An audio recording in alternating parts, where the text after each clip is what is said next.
éternel Dieu des armées. Tu es notre Seigneur, tu es notre Père et notre Dieu.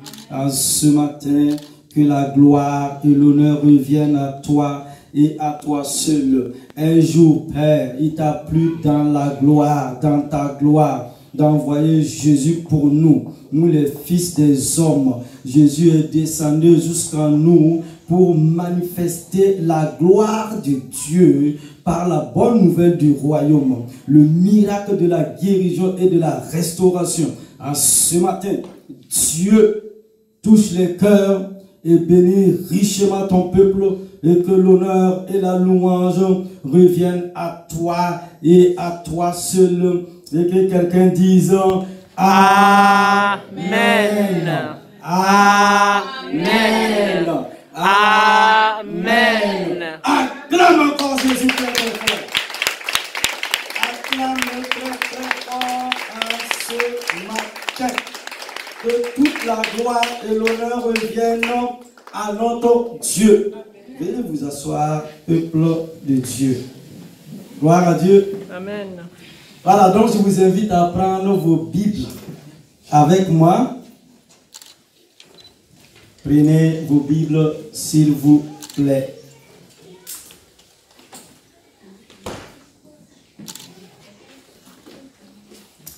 Donc, l'enseignement que je vais vous donner ce matin et tout au long de l'année 2021, je vais vous parler de la gloire de Dieu. Ésaïe 60, verset 1. Dieu dit à Israël, qui est son peuple, lève-toi et sois éclairé, car ta lumière arrive et la gloire de Dieu se lève sur toi. Et voici le titre de mon enseignement de ce matin. Et c'est vraiment un privilège, c'est vraiment une bénédiction pour nous. Voilà, de ce que je vais vous parler de l'unité. Voilà, nous avons vu la manifestation de l'unité en ce matin. Tous ces bien-aimés frères et sœurs, ces familles qui nous rendent visite. La gloire et l'unité. La gloire de Dieu et l'unité. Et comme texte de référence, je lis dans l'évangile de Jean, au chapitre 17, versets 22 à 24. Vous pouvez suivre la lecture attentivement avec moi. Jean 17, 22. Jésus, je leur ai donné la gloire que tu m'as donnée, afin qu'ils soient un, comme nous sommes un, moi en eux et toi en moi, afin qu'ils soient parfaitement un, et que le monde connaisse que tu m'as envoyé et que tu les as aimés comme tu m'as aimé. Jésus continue sa prière dans Jean 17. Il dit, Père, je veux que là où je suis, ce que tu m'as donné soit aussi avec moi, afin qu'ils voient ma gloire, la gloire que tu m'as donnée, parce que tu m'as aimé avant la fondation du monde. Psaume, notre deuxième texte de référence biblique, Psaume 133. Voici, oh, qu'il est agréable, qu'il est doux pour des frères de demeurer ensemble. C'est comme une précieuse qui, répandue sur la tête, descend sur la barbe d'Aaron, qui descend sur le bord de ses vêtements. C'est comme la rosée de l'Hermon qui descend sur les montagnes de bénédiction. Car c'est là que l'Éternel envoie la bénédiction, la vie pour l'éternité. Gloire à Dieu pour sa parole. Amen. Dieu aime l'unité. L'unité est tellement importante que le Nouveau Testament parle plus de sujets que du paradis. L'unité, c'est le ciment de la communion fraternelle. Et sans cette communion, l'Église n'existe pas. Or, l'Église qui plaît à Dieu ne peut exister qu'au travers de l'unité. C'est par ces mots que Luc décrit la relation qui existait entre les membres de l'église naissante, sinon la première église ou l'église primitive. Aujourd'hui encore, chaque croyant, sinon chaque chrétien, chaque enfant de Dieu doit rechercher cette unité, car nous sommes mandatés par Jésus-Christ pour préserver la communion fraternelle parmi notre assemblée. Christ a donné sa vie pour son Église et pour l'avoir formé un seul corps. Rien n'est plus précieux à ses yeux. Cette unité ne signifie pas uniformité, mais peut se réaliser dans la diversité. La diversité est quelque chose de beau aux yeux de Dieu.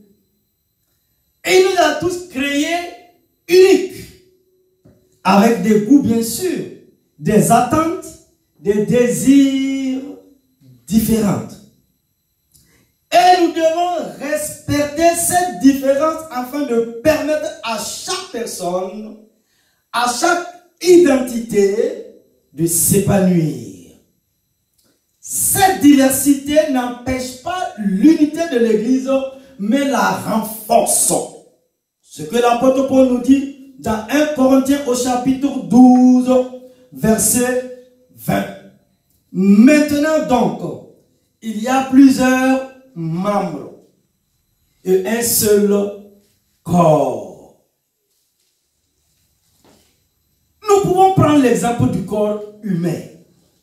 La main et le pied sont différents par leur fonction, leur aspect, leur taille.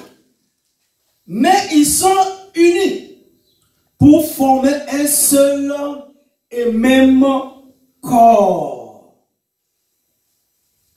La diversité est un atout, une force pour le corps de Christ, car chacun, avec sa propre personnalité, peut apporter de nouvelles idées pour faire progresser l'œuvre de Dieu.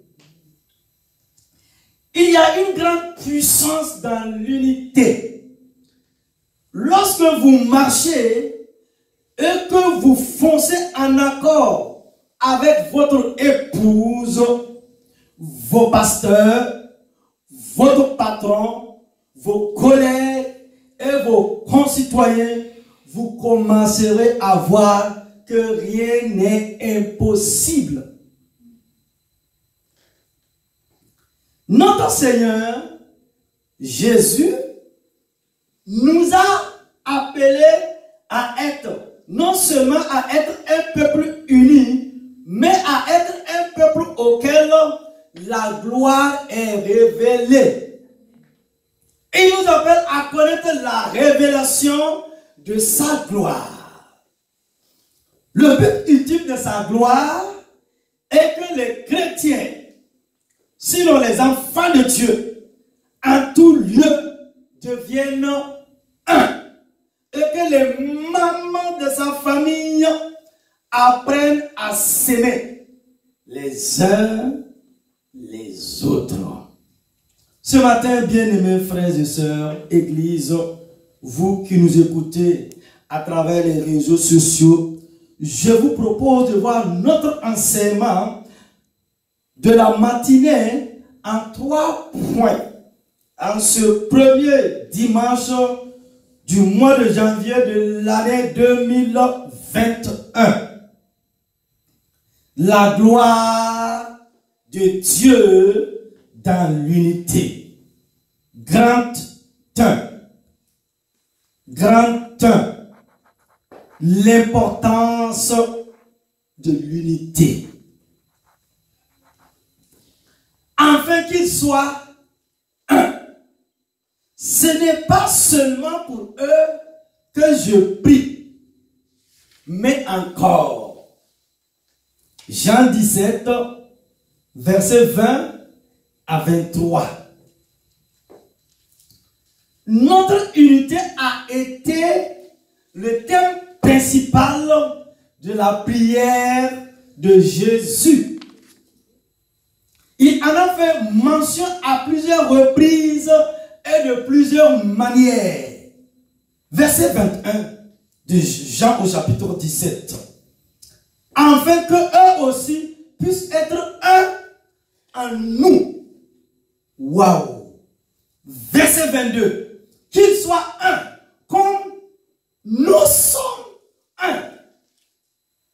Verset 23. Qu'ils deviennent parfaitement un. Que pensait Jésus en disant que nous devrons être un? Il a prié que nous soyons un, comme lui et le Père, ils sont un. La réponse est que nous ne devons pas seulement être en communion avec notre Père céleste, mais également avec les autres membres de sa famille. Lui, il nous aime et il est attristé lorsque nous ne parvenons pas à nous aimer. Nous avons peut-être ici la prière primordiale de toute la Bible. Elle contient certaines des paroles les plus importantes que Jésus ait prononcées durant toute sa vie terrestre. Il faut l'étudier de près, car elle nous révèle le cœur de Dieu. Dans sa prière sacerdotale, Jésus nous révèle la profondeur du cœur de Papa bon Dieu. Les chrétiens ont l'habitude de considérer la grande mission de Marc, l'évangéliste, comme la manière et la plus importante parole que nous ait laissé le Seigneur. Et c'est certainement vrai en ce qui concerne l'activité spirituelle de l'Église. Il se peut pourtant que pour la bonne santé du corps de Christ tout entier sur la terre, la prière rapportée dans Jean 17 soit plus primordiale encore parmi tout ce qu'il a enseigné. Car sans l'unité, nous restons un corps infime et limité. Jésus ne priait pas seulement pour le monde ou pour le petit groupe de ses disciples. Sa prière se levait en faveur de tous ceux qui croiraient en lui dans le futur comme fruit des efforts de ses disciples. C'est une prière pour tous les croyants de toutes les générations. Et grâce soit rendue à Dieu. Nous y sommes inclus. Vous qui êtes là ce matin, cette prière était pour toi, pour vous, pour nous.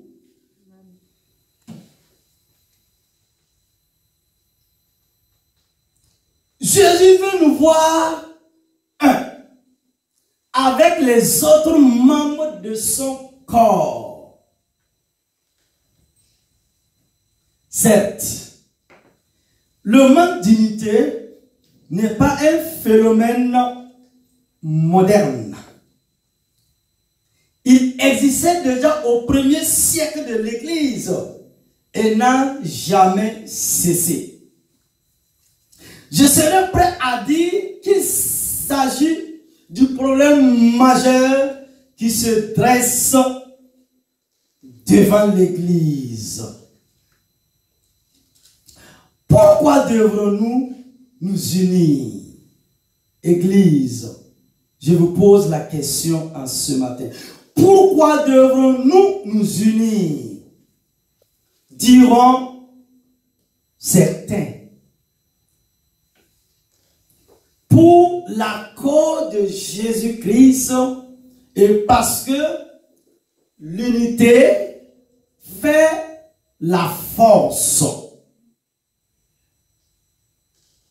C'est vrai qu'il y a des différences dans les églises locales. Différences de style, d'enseignement, de musique. Mais la chose fondamentale est et reste Jésus, le Sauveur de tous. Mais la chose fondamentale est et reste Jésus, le Sauveur de tous. Quand Jésus est venu sur cette terre des hommes pour manifester la gloire de Dieu. Jésus nous a appris la prière du Notre Père. Jésus nous a enseigné sur la montagne des Oliviers, les béatitudes, la vie du royaume, le miracle du royaume qui a été manifesté. Et les gens ont vu cette gloire de Dieu par des miracles, des guérisons et des délivrances. Mais Jean nous dit au chapitre 17 de son livre, la prière sacerdotale de Jésus, pour vous, pour nous, avant de monter dans la gloire. Jésus a adressé cette prière pour son église. Et il dit,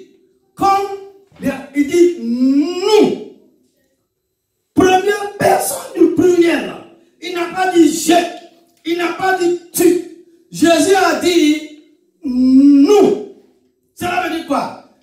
Dieu le Père, Dieu le Fils, Dieu le Saint-Esprit.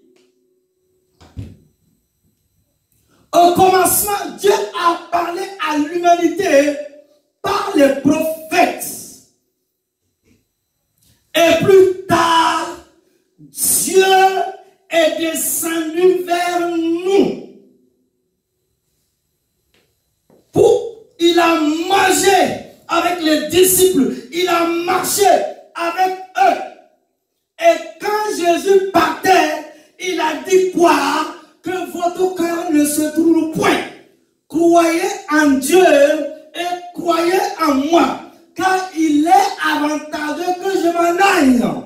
Quand je serai auprès du Père, je vais envoyer le Saint-Esprit qui est le consolateur. Et ce glorieux Saint-Esprit, et ce merveilleux Saint-Esprit va venir habiter en vous, en nous. Cela veut dire quoi? Le Saint-Esprit habite en toi. Le Saint-Esprit habite en toi. Le Saint-Esprit habite en toi. Le Saint-Esprit habite en toi. Et tu es devenu un enfant de Dieu. Amen. Et quand Jésus était là, sur cette terre des hommes, il ne pouvait pas être en Pierre, en Jean et en Jacques. Non. Mais quand il est parti par l'action de son esprit, il est venu habiter en nous. Jésus continue sa prière et il dit, nous. Un jour, l'orgueil a monté dans le cœur des hommes, la folie. C'est comme aujourd'hui encore. L'homme se lève, il prend l'avion et il va jusqu'à la lune.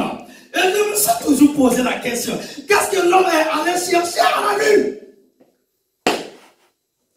Cette terre des hommes, c'est pour toi. La tour de Babel.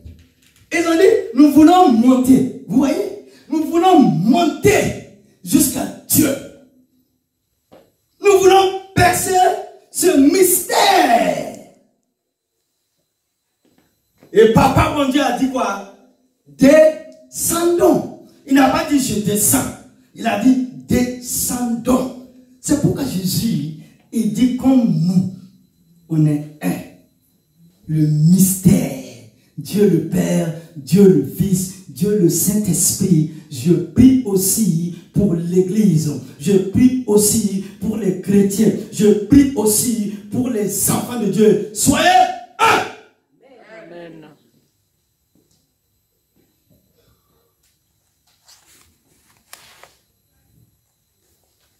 Lors des grandes campagnes d'évangélisation de l'évangéliste T.L. Osborne,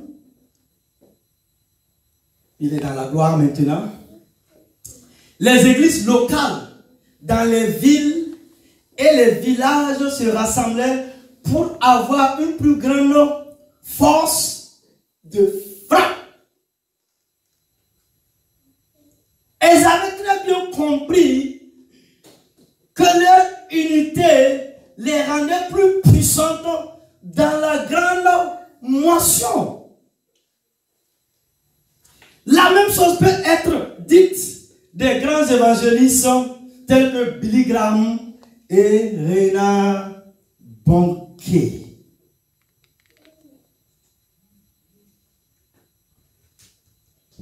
Lors des grands réveils en Amérique du Nord ou en Europe, les croyants se rassemblaient pour assister au mouvement et à l'action du Saint-Esprit. Et les barrières dénominationnelles tombaient. Car Dieu était au-delà de tout ça. Et les chrétiens qui avaient une foi vivante et réelle savaient mettre tout ça de côté pour que le plus grand nombre soit amené à connaître Jésus-Christ comme Sauveur et Seigneur. L'impact est beaucoup plus grand lorsque nous nous unissons dans un but commun et d'un commun accord. Celui de voir des âmes venir à Jésus. Il est très important de comprendre que Dieu n'est pas dans les dénominations. Amen. Hello. Dieu n'est pas dans les dénominations. Pourquoi? J'ouvre une parenthèse. Je suis allé à l'église très jeune, 13-14 ans. J'étais saisi par la grâce de Dieu. Donc, je suis né Assemblée de Dieu. Et à l'époque, en Afrique, dans mon pays, au Burkina Faso, voilà. Si tu n'es pas Assemblée de Dieu, si tu es baptiste ou apostolique ou voilà, ou église de réveil, à l'époque, avec mes yeux d'adolescent, de jeune, je regardais, c'est comme si, pour moi, c'est comme s'il n'était pas chrétien. Hein? Ah oui, c'est comme ça. Quelqu'un peut me confirmer. Si tu n'es pas Assemblée de Dieu, baptiste, église apostolique, mission apostolique. Est-ce que vous voyez?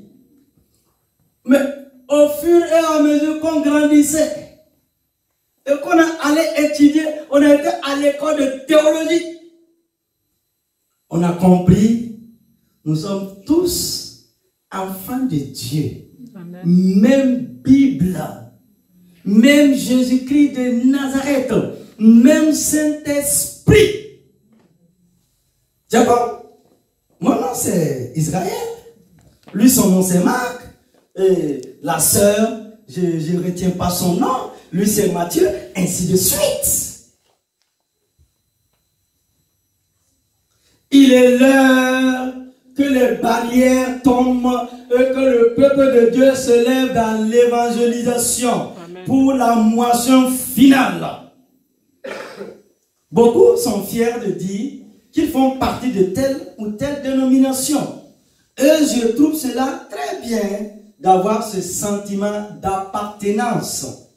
Mais il est important de comprendre que Dieu n'est pas plus avec une dénomination qui ne l'est avec une autre. Dieu est Dieu. Et Dieu est derrière sa parole. Et il est avec les hommes et les femmes qui le servent de tout leur cœur. Dieu préfère largement que son Église puisse s'unir pour combattre les plans de l'ennemi dans toutes les sphères et à tous les niveaux. Que ce soit la politique, les écoles, le système de santé et autres. Et nous arrivons à notre grand 2. Grand 2. L'enfant de Dieu doit œuvrer pour l'unité. Notre deuxième point. L'enfant de Dieu doit œuvrer pour l'unité. L'unité est une force extrêmement puissante. La parole dit qu'une maison divisée contre elle-même ne peut subsister. En tant qu'enfant de Dieu, il est de notre responsabilité de protéger l'unité dans notre assemblée, dans nos maisons, dans nos familles. Pour cela, regardons à ce que nous avons tous en commun, plutôt que de nous focaliser sur nos différences. Nous partageons le même Dieu, le même salut, et c'est par la même grâce que nos péchés sont pardonnés. De même, lorsqu'un frère ou une sœur traverse une période de faiblesse spirituelle, plutôt que de s'irriter contre cette personne parce qu'elle ne fait pas ce qu'elle devrait faire, nous devons la soutenir, l'encourager, même si cela demande des efforts. L'unité fonctionne, que ce soit pour les buts justes ou les buts injustes. Et nous le voyons dans Proverbes au chapitre 30, verset 27. La Bible dit quoi? Les sauterelles n'ont point de roi, et elles sautent toute par division. Le mot division dans ce texte nous parle d'une armée avançant dans la cohésion. Les synonymes de ce mot sont bataillon, compagnie, unité, escadron, régiment. Tous ces mots suggèrent l'importance de rester unis pour combattre et vaincre. L'adversaire, sur l'ennemi de nos âmes, cherche toujours à diviser pour régner. Qu'est-ce qui les pousse à rester groupés, même si elles n'ont pas de roi, c'est-à-dire de commandant en chef?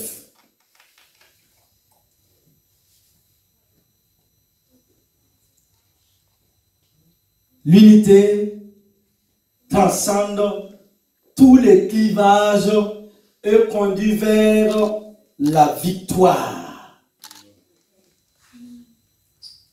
Même si leur unité n'est pas liée à la suprématie d'un leader charismatique, il est des forces invisibles qui les obligent à rester ensemble. Ces forces invisibles sont le vent et les courants d'eau descendant dus au soleil. Elles n'ont pas besoin d'un roi, car c'est le soleil et le vent qui les guident. Ces immenses compagnies de sauterelles ne se déplacent que pendant le jour. Dès que le soleil disparaît à l'horizon, elles se posent et dévorent ce qu'elles trouvent. Elles ne vont redécoller que lorsque le soleil a suffisamment réchauffé l'atmosphère. Seule la sauterelle est faible et en danger. C'est ce qui rappelle ce texte de Psaume 109, verset 23. Je suis cherché comme la sauterelle. Et l'Écriture nous le rappelle. Malheur à celui qui est seul. Ecclésiaste chapitre 4, verset 10. Recherchez l'unité est salutaire pour chacun. Mais cette unité est consécutive à la présence de Jésus qui éclaire notre vie et à l'action de l'Esprit qui nous dirige là où Dieu veut. L'unité qui peut se faire autour d'un homme charismatique est aussi éphémère que l'homme qui fait cette unité. L'unité qui se fait par l'action souveraine du Saint-Esprit transcende tous les clivages et conduit vers la victoire. Les sauterelles qui n'ont pas suffisamment mangé pendant la nuit auront du mal à répartir lorsque le soleil réchauffera l'air. C'est ce qui nous permet de vivre l'unité. C'est aussi le fait d'être convenablement nourris spirituellement. Lorsque le message est nourrissant, équilibré, il favorise la cohésion et l'unité. C'est pourquoi Jésus a dit, l'homme ne vivra pas de pain seulement, mais de toute parole qui sort de la bouche de Dieu. Amen. Il est important que nous soyons nourris la parole de Dieu. La parole est notre guide. La parole est notre boussole. La parole est là pour nous éclairer. C'est pourquoi David pouvait dire à Dieu, je serre ta parole dans mon cœur afin de ne pas pécher contre toi. La parole de Dieu est une lumière pour nous éclairer. Si nous voulons remporter les combats, si nous voulons remporter les victoires, si nous voulons voir la gloire de Dieu se manifester dans notre vie, nous devons revenir à la parole de Dieu. Revenir à ce que Dieu dit. Dieu t'a fait une promesse. Et Dieu t'a donné une parole. Et Jésus lui-même, il a promis que même dans la tempête, même dans l'ouragan, même dans les difficultés, lui-même, il sera avec toi. Bien-aimés frères et sœurs, de la même manière que mon corps physique et matériel a besoin de spaghettis, de couscous, de viande, de lait, de café, spirituellement aussi, je dois être nourri de la parole de Dieu. Je dois être enseigné. Quand les disciples ont reçu, sinon les apôtres, ils ont reçu l'enseignement de Jésus-Christ de Nazareth. Ils l'ont gardé fidèlement. Et aujourd'hui, nous avons la révélation de qui est Dieu. Bien-aimés frères et sœurs, je prie pour toi en ce premier dimanche de janvier de l'année 2021. Fais alliance avec Dieu. Commence à lire ta Bible. Dis à Dieu, donne-moi la force. Je vais lire ma Bible de Genèse à Apocalypse. Va imprègne-toi des saintes écritures. Quand tu vas lire la parole de Dieu, le Saint-Esprit va t'éclairer. Le Saint-Esprit va t'illuminer. Et tu ne seras pas un homme né.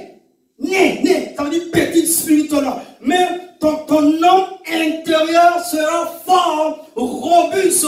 Et quand tu vas te lever, prendre autorité, les démons tremblent. Parce que 1 Jean 4 me dit, celui qui est en toi, le Saint-Esprit, l'Esprit de Jésus-Christ, l'Esprit de gloire, l'Esprit de puissance, est plus que ce qui est dans le monde.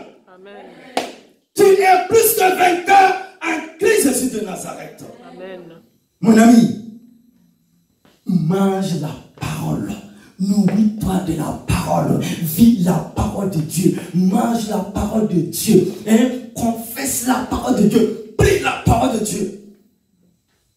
Dieu est dans sa parole. La vie est dans la parole.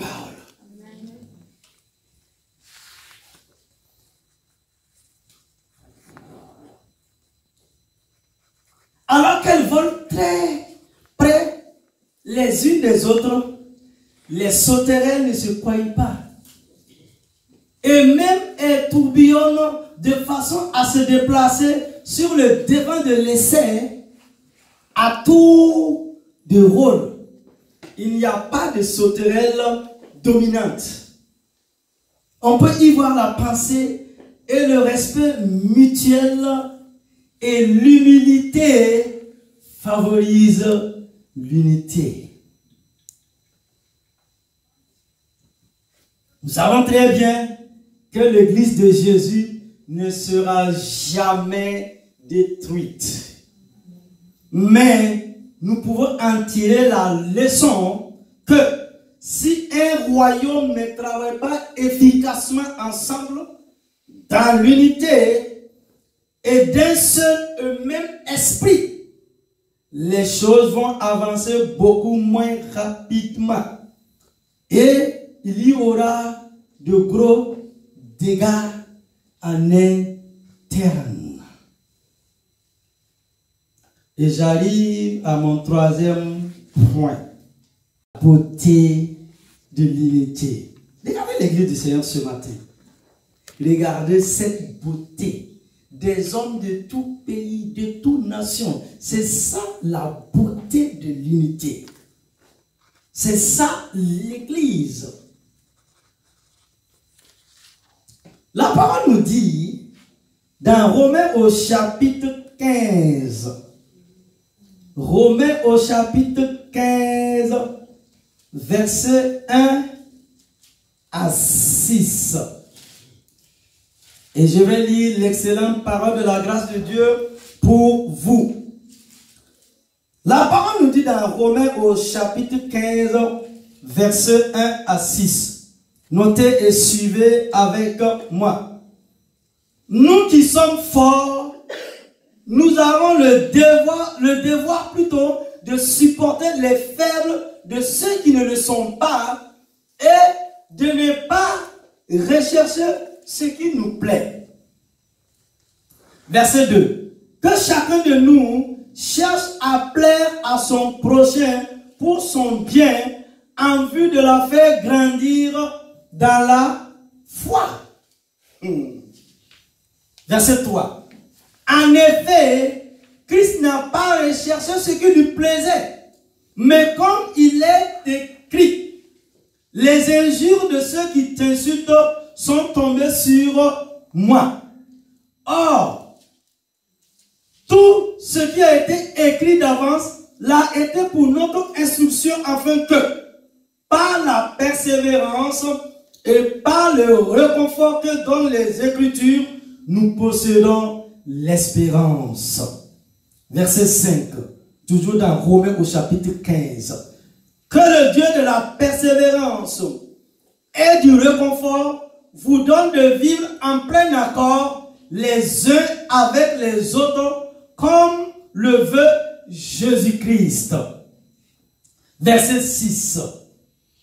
Afin que tous ensemble, d'une seule voix, vous rendiez gloire au Dieu et Père de notre Seigneur Jésus-Christ de Nazareth.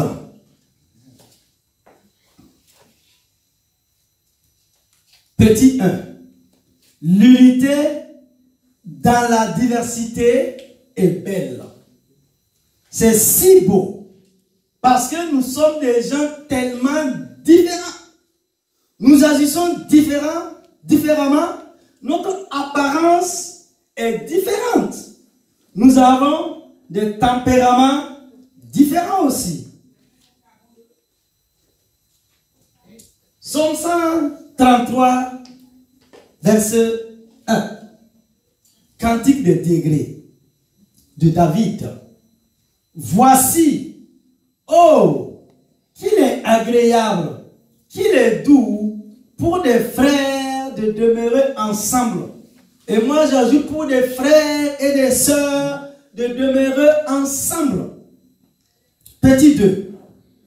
L'unité n'est pas l'uniformité. Comme je l'ai rappelé en introduction, l'unité n'est pas l'uniformité. Bien des gens sont dans la confusion concernant l'unité. Certains pensent que l'unité dans l'église, c'est quand tout le monde se rassemble. Pense exactement pareil sur toutes choses. Il faudrait presque que tout le monde ait la même odeur. Hello. Regardez comment Dieu nous a fait. Pas un pareil. À part les vrais jumeaux. Est-ce qu'il y a des jumeaux en ce matin ici? Il y a des jumeaux? Ah, gloire à Dieu. À part les vrais jumeaux. Regardez votre index. Les dessins. Sur 6 milliards, pas un comme vous. Vous êtes unique. Dieu est le Dieu de la diversité. Amen. Hello, Église de Jésus-Christ de Nazareth. Dieu est le Dieu de la diversité. C'est la variété, ce Dieu. Amen. Waouh! Quand des gens de préférences différentes, de goûts différents et d'appartenances différentes se retrouvent ensemble dans l'unité, c'est beau. Quand les costumes cravates côtoient les bleus jeans et les gens élégants, les cheveux longs côtoient les cheveux courts et ceux qui n'ont pas de cheveux, et personne ne juge l'autre. Les diplômés des hautes écoles côtoient les gens simples assis à la même place. Le millionnaire est assis à côté de celui qui vit grâce à sa pension. Et que tous ensemble, nous levons les mains et chantons, nous sommes un dans un lien d'amour. Nous sommes un dans un lien d'amour. Église de Jésus-Christ, je ne t'attends pas ce matin. Nous sommes un dans un lien d'amour. Nous sommes un dans un lien d'amour. Nous sommes un dans un lien d'amour. Acclame ce grand Dieu qui nous a rassemblés à travers la croix de Jésus-Christ de Nazareth. Oh! L'apôtre Paul avance et il dit, le mystère de tous les âges et de toutes les générations est que Jésus-Christ de Nazareth est devenu ton grand frère. Amen. Quelle gloire, quelle grâce de Dieu. Nous n'avons pas à nous ressembler ou à agir de la même manière. Petit toi, nous ne pouvons pas créer l'unité. Nous pouvons seulement la conserver ou l'interrompre. Des gens disent, il nous faut nous rassembler pour créer l'unité. Non, l'homme ne peut pas. À travers l'histoire des nations, vous avez vu. Je ne vais pas vous faire de la politique ce matin. Galates 4, 3. Paul dit, nous aussi, de la même manière, lorsque nous étions enfants, nous étions sous l'esclavage des rudiments du monde. Et vous pouvez continuer. Notre travail, mon frère, ma soeur, c'est de conserver. Seul l'Esprit peut la créer. C'est pourquoi Jésus a prié. Le problème survient quand nous, en tant que chrétiens, devenons si égocentriques et si étroits d'esprit que les seules personnes avec qui nous voulons la fraternité sont ceux qui croient, pensent et sentent exactement de la même manière que nous.